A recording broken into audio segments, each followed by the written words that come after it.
नमस्कार, कहता है वोटर में आप सभी दर्शकों का स्वागत है। आज न्यूज़ 18 राजस्थान की टीम कहता है वोटर के दौरान पहुंची है करौली शहर। करौली और धौलपुर मिलाकर सांसद लोकसभा सीट बनती है और वर्तमान में यहां से बीजेपी के सांसद दिल्ली के अंदर विराजते हैं। और जिस पार्क में इस वक्त हम पहुंचे हैं उस पार्क का नाम सिटी पार्क है और तमाम लोग यहां चुनावी चर्चा के अंदर मसरूफ़ है। जानने और समझने की कोशिश करते हैं कि करौली के लोग जो हैं वो लोकसभा चुनाव के अंदर जब वोट करने जाएंगे तो उनका नज़रिया क्या होगा, किन मुद्दों को लेकर वो वोट करेंगे। यहाँ पर लगभग सभी राजनीतिक दलों के लोग इकट्ठा हैं जिनको वो सपोर्ट करते हैं। उसके अलावा कुछ आम लोग भी यहाँ पर इकट्ठा हैं। जानने और समझने की कोशिश करते हैं कि वोट देने के समय उनका नज़रिया क्या होगा, उनके मुद्दे क्या होंगे। सबसे पहले सर मैं आपसे बात करना चाहूँगा। आप मुझे ये बताइए, जब आप वोट करने के लिए जाएंगे, चूँकि वोट देने में बहुत कम समय बचा है, तो आप किन मुद्दों को आधार बनाकर वोट करेंगे? आज वर्तमान स्थिति को देखते हुए सबसे पहला जो मुद्दा है वो तो विकास का मुद्दा रहेगा। दूसरा जो मुद्दा है देश हित। आप करौली धौलपुर की बात कर रहे हो, करौली धौलपुर में विकास के मुद्दे भी बात करेंगे और देश हित की बात करेंगे। भारतीय जनता पार्टी का कैंडिडेट कोई भी हो, हमारा चुनाव चिन्ह जो है पार्टी के कार्यकर्ता की तरफ से मेरा निवेदन है, राजस्थान में अब की बार जो चुनाव हुआ था लोकसभा विधानसभा का, उस चुनाव में रिजल्ट ज़्यादा अच्छे नहीं रहे। कांग्रेस वाले अगर खुश हो रहे हैं इस बात को लेकर तो वो अपनी खुशी मनाने से आप विकास के मुद्दे पर वोट करेंगे। तो विकास इन 5 सालों के अंदर आपको नहीं लगता कि विकास नहीं हुआ? नहीं, विकास काफी हुआ है ना। एक ब्लॉक लेवल से लेकर और राष्ट्रीय राजधानी तक विकास हुआ है। आप देखिए, अपन इस पार्क से चंद कदम दूरी पर हाईवे बना है। अभी हमारा जो बहुप्रतीक्षित जो योजना थी चंबल के पुल की, जो 2 राज्यों को जोड़ेगी, वो अभी नितिन गडकरी जी ने घोषणा की, उसका टेंडर हुआ है। इससे बड़े हमारे लिए क्या सौगात होगी। जन कल्याणकारी केंद्र सरकार द्वारा योजना चलाई गई है, जिसमें महिलाओं के लिए चाहे वो उज्ज्वला योजना के अंतर्गत हो, चाहे कृषकों के लिए हो, चाहे मजदूरों के लिए हो, चाहे वंचितों के लिए हो, चाहे दलितों के लिए हो, सबके लिए हो। बेशक मोदी जी ने राष्ट्र हित में सबसे अच्छे कार्य किया। विकास और देश हित का मुद्दा आपके लिए बड़ा होगा। ताऊ जी, आप भी जब वोट करने जाएंगे तो आप क्या सोचकर वोट करेंगे? कौन से मुद्दे जो हैं वो आपके दिमाग में रहेंगे?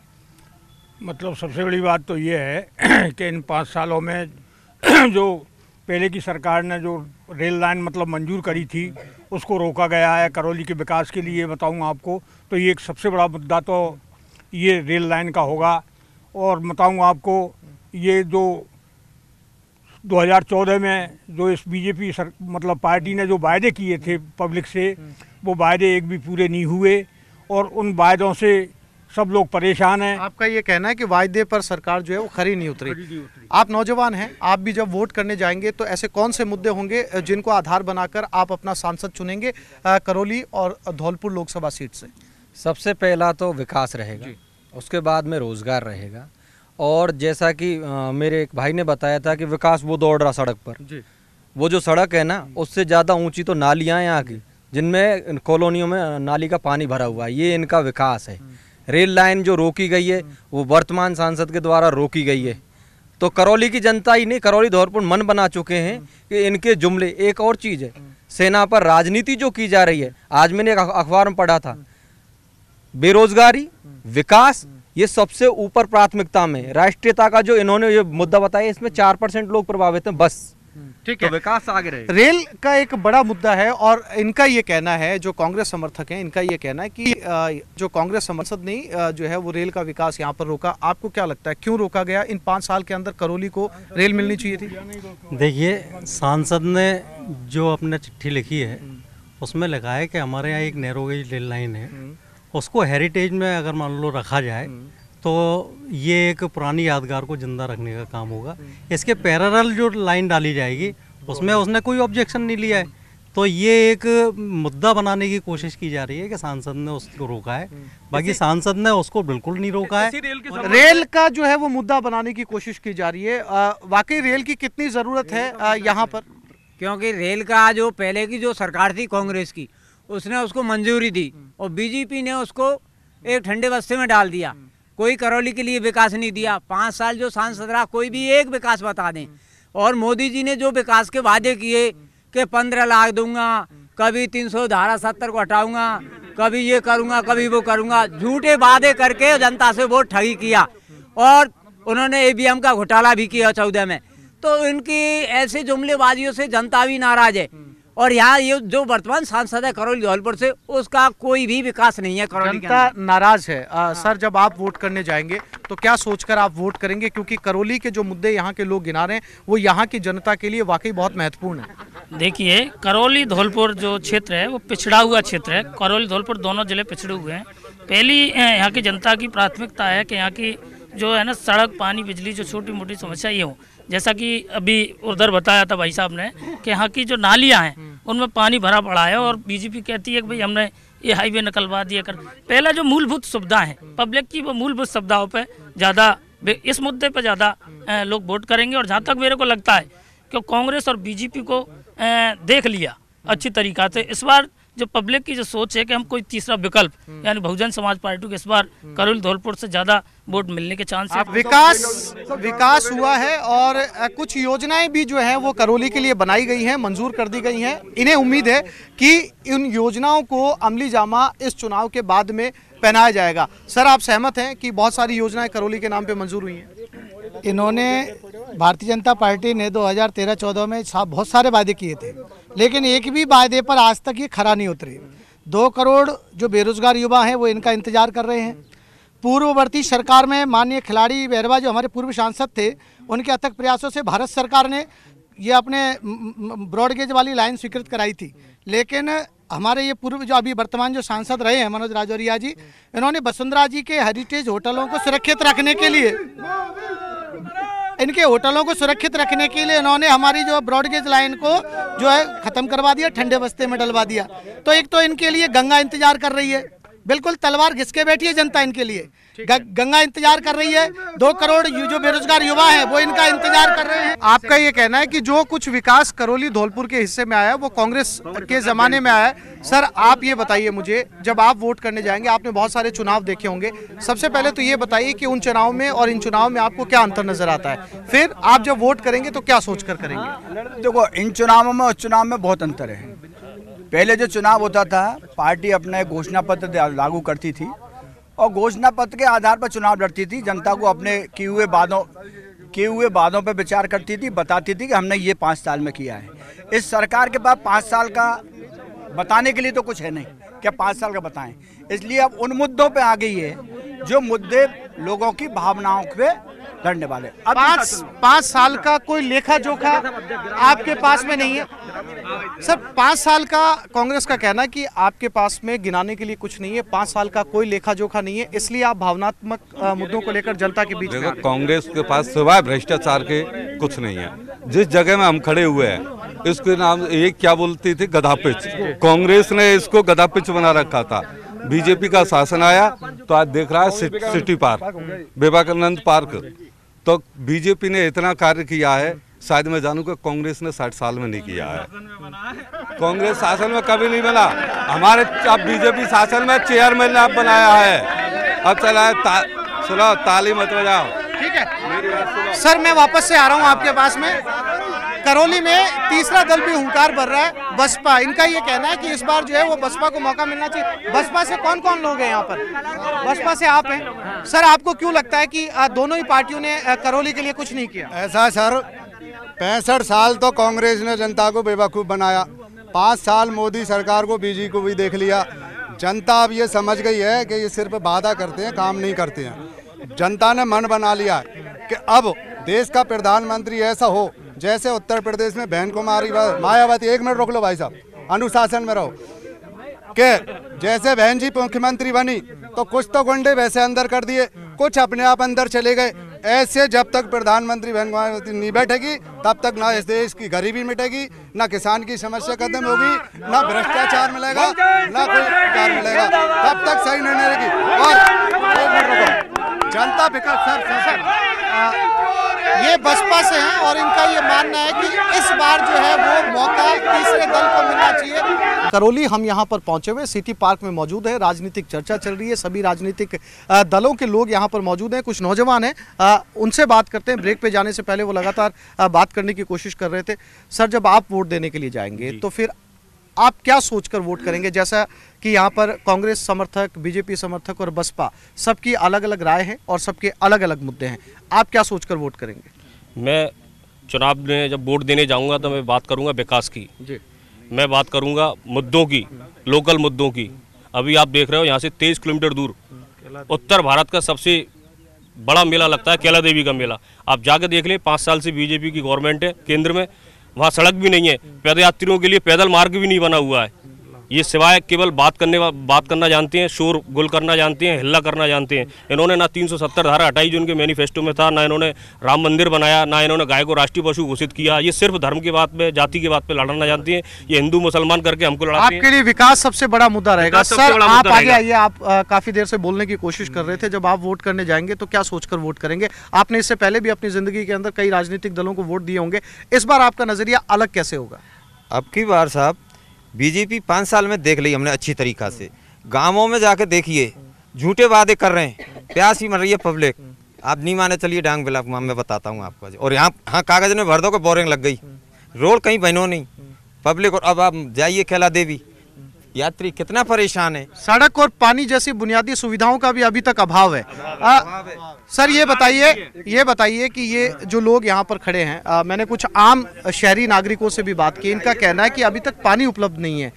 सबसे मशहूर जो मेला यहाँ पर लगता है कैला देवी का, वो सड़क तक वहाँ पर उपलब्ध नहीं है। ऐसा है सर, सड़क का पैसा तो मंजूर हो गया और सड़क बन भी चुकी है, पेच रेपे वगैरह हो चुकी है। और ये कांग्रेस सरकार के आदमी है और अभी कांग्रेस सरकार है, तो पानी की व्यवस्था तो वहाँ के जो इनके सपोर्टर साइड के मंत्री हैं वो करेंगे ना, रमेश जी। सरकार तो अभी कांग्रेस की है राजस्थान में, तो वही तो करेंगे। मोदी जी का विकल्प तो आप देख ही रहे हो, जगह जगह मोदी जी। तो मोदी जी तो आ ही रहे हैं, कौन रोक रहा है? राजस्थान में बीजेपी की 25 सीटें आ रही हैं, कोई नहीं रोक रहा है। आप काफी देर से हाथ उठा रहे हैं, कुछ कहना चाह रहे हैं? सर हमारे जो देश के अंदर जो गंदी राजनीति है वो है बीजेपी सरकार की, क्योंकि यहाँ पे दलित करा, धर्म करा था, उनके आधार पे यहाँ पर राजनीति की जाती है। सबसे बेकार राजनीति है। हमारे आर्मी के खिलाफ वो नफरत फैला रहे हैं लोग बाग, जो आप आर्मी को हम सलाम करते हैं और ये लोग बाग जो उसको नफरत फैला के और पॉलिटिक्सबाजी में ला के और उसको भैया ये मुद्दा। आपके मुद्दे क्या होंगे जब आप? हमारा मुद्दा है, हमारे बेरोजगार हूँ सर, मैं खुद 4000 रुपये में नौकरी कर रहा हूँ, अभी नौकरी छोड़ के यहाँ आया हूँ आपके यहाँ। मैं बहुत देर से इंतजार कर रहा हूँ, हमें ये चाहिए सरकार आनी चाहिए तो हमारा राष्ट्र भी सुरक्षित रहे और हमें नौकरी भी मिले। सर आप क्या करते हैं? पढ़ता हूँ। क्या नाम है आपका? माधो सिंह। माधो सिंह, ये बताओ अभी आप स्टूडेंट हैं, वोट देने की उम्र हो गई आपकी? हाँ वही है। अब आप वोट करेंगे तो आपके दिमाग में क्या होगा, क्या सोचकर वोट करेंगे? हम वोट उसे करेंगे जैसे मतलब रोजगार देगी वो सरकार। बीजेपी सरकार है, इसने 5 साल रही है लेकिन इसमें कोई भी रोजगार नहीं आया स्टूडेंट के लिए, क्योंकि इसने काफ़ी ऐसी वैकेंसी जिसमें काफ़ी लोगों का सिलेक्शन हो गया है स्टूडेंटों का, लेकिन आज तक उसका कोई ज्वाइनिंग फोइनिंग नहीं दी है। ये करौली के स्टूडेंट हैं और इनका ये कहना है, मैं बीजेपी से यहाँ पर मुखातिब हूँ, इनका ये कहना है कि रोजगार एक बहुत बड़ा मुद्दा रहेगा सर। और ये स्टूडेंट हैं आप ही के करौली में पढ़ने वाले। सुनिए सर, जो रोजगार है वो वाकई क्या बहुत बड़ा मुद्दा रहने वाला है चुनाव में? देखो, यदि देश रहेगा तो रोजगार भी रहेगा, स्वास्थ्य भी रहेगा, शिक्षा भी रहेगी। जब देश ही नहीं रहेगा तो ये चीजें कहाँ रहेंगी फिर भाभी? अभी कांग्रेस के जिला प्रवक्ता मेरे भाई ने बोला था कि यहाँ से कैला देवी का चैत्र मेला चल रहा है, उसमें सड़कें नहीं है। आप इनसे ईमानदारी से पूछिए, 16 करोड़ रुपए पिछले 1.5 साल पहले वसुंधरा जी ने गंगापुर मोड़ से और कैला देवी हेरिटेज के लिए दिए थे, उन्होंने जो दर्शनीय स्थल के लिए दिए थे। उसकी सड़कें भी निर्माणाधीन थी, लेकिन इनके अभी मंत्री जो बने हैं उन्होंने उसकी जांच के नाम पर सड़क को रोक दिया है चलते मेले में, कि वो बीजेपी के टाइम के इशू काम है, उसको उन्होंने रोक दिया, इसलिए उस समस्या से सब लोगों को निकलना पड़ रहा है। ठीक है, आप भी सर इस चर्चा में काफी देर से खड़े हैं, जब आप वोट करने जाएंगे तो क्या सोचकर वोट करेंगे? देश हित सबसे बड़ा देश हित, देश हित के बाद में ये आगे चलेगा, देश रहेगा तो रोजगार भी उपलब्ध होंगे।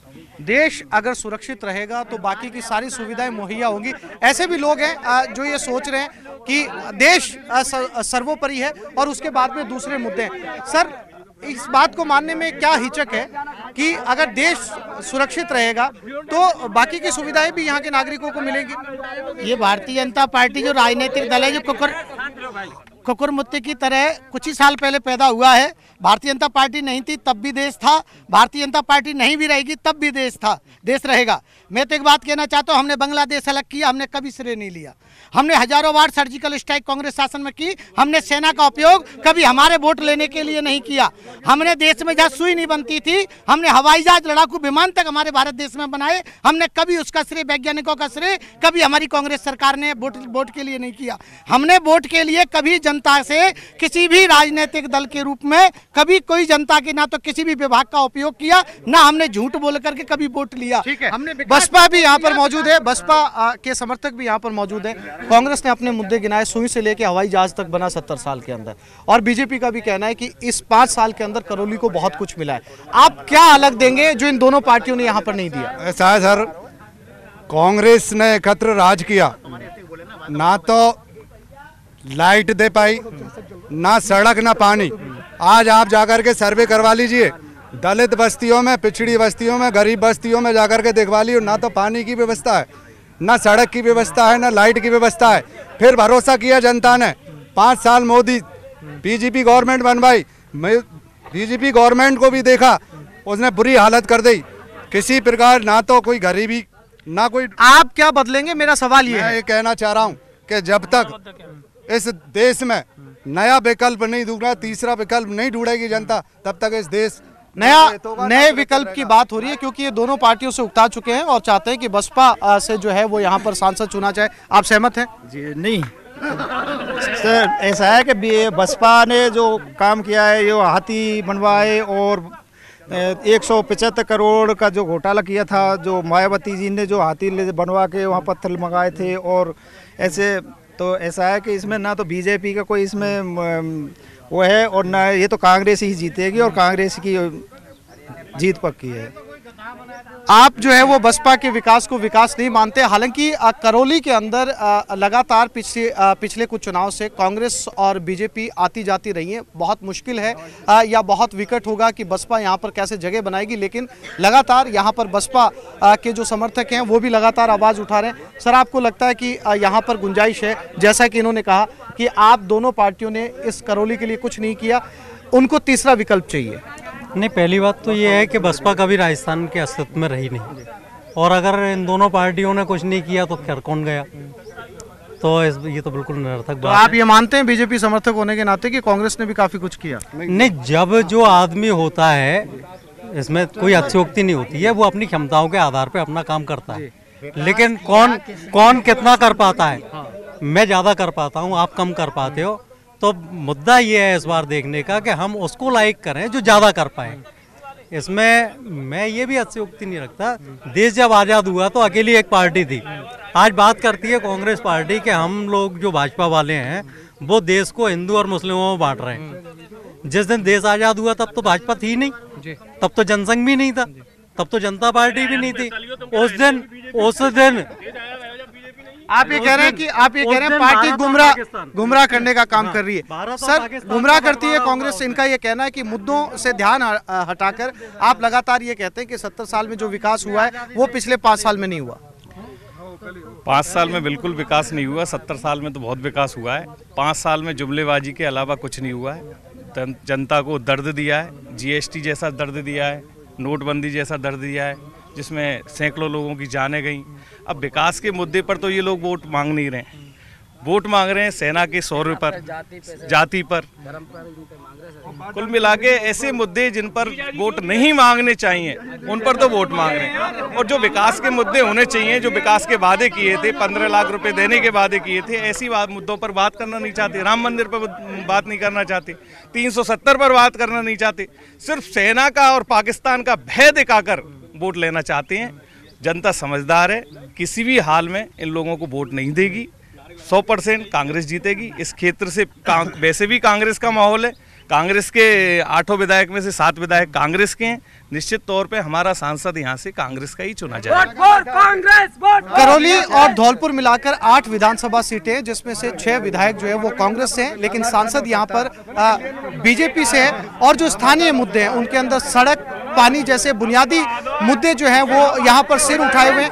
अब देखना ये होगा कि इन चुनाव के अंदर इन बुनियादी मुद्दों को हवा मिलेगी, इन बुनियादी मुद्दों के ऊपर काम किया जाएगा।